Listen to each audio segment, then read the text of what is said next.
प्यारे बच्चों, क्लास 7 के आपके इंग्लिश टेक्स्ट बुक में चैप्टर 10 में द विलेज ब्लैक स्मिथ एक बहुत ही अच्छी कविता है, जिसमें कवि हेनरी वर्ड्सवर्थ लॉन्गफेलो ने गांव के एक लोहार के जीवन और कार्य का वर्णन किया है, जो कि एक बहुत ही सजीव चित्रण है।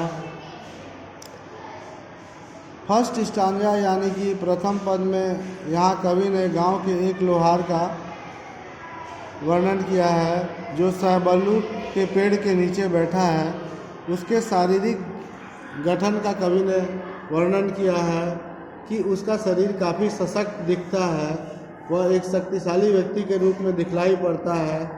उसके लंबे और गठे हुए गठीले हाथ है, उसके भूरे हाथों के मसल्स दिखाई पड़ता है, जिसका निर्माण उसके कठोर परिश्रम से हुआ है। उसके गठीले शरीर का निर्माण, और वो एक लोहे की तरह मजबूत दिखाई पड़ता है। कवि आगे लोहार का विस्तृत वर्णन करते हुए कहता है कि उसके काले लंबे और घुंघराले बाल हैं, धूप से उसके चेहरे का रंग पीला भूरा सा हो गया है।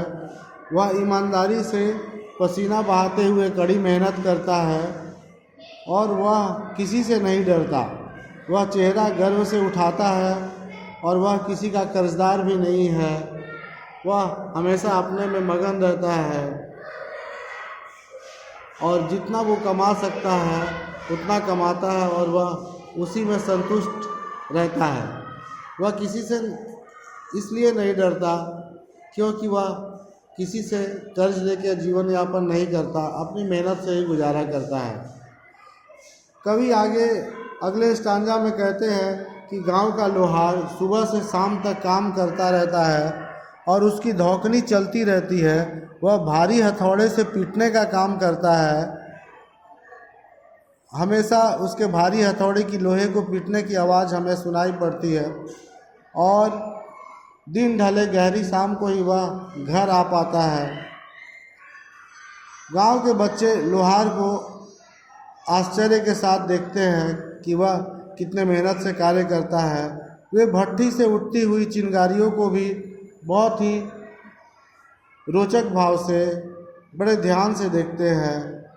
उसकी धौकनी के खुले दरवाजे से, उसके भट्ठी के खुले दरवाजे से और उसके जलती हुई धौकनी को बच्चे लोहार को अपलक उसके काम को देखते रह जाते हैं। इन चिंगारियों को वे पकड़ने की भी कोशिश करते हैं। आखिरी स्टांजा में कवि उस गुणी लोहार को धन्यवाद देता है, जो कि हम सबको एक सबक देता है कि हम अपने भाग्य के निर्माता स्वयं हैं और प्रत्येक दिन हम अपने भाग्य और तकदीर को, अपनी ज़िंदगी को अपने हाथों से ढालते हैं। बच्चों, इसमें बहुत बड़ी हमें शिक्षा मिलती है कि हमारी सफलता में सारा श्रेय हमारी मेहनत का होता है।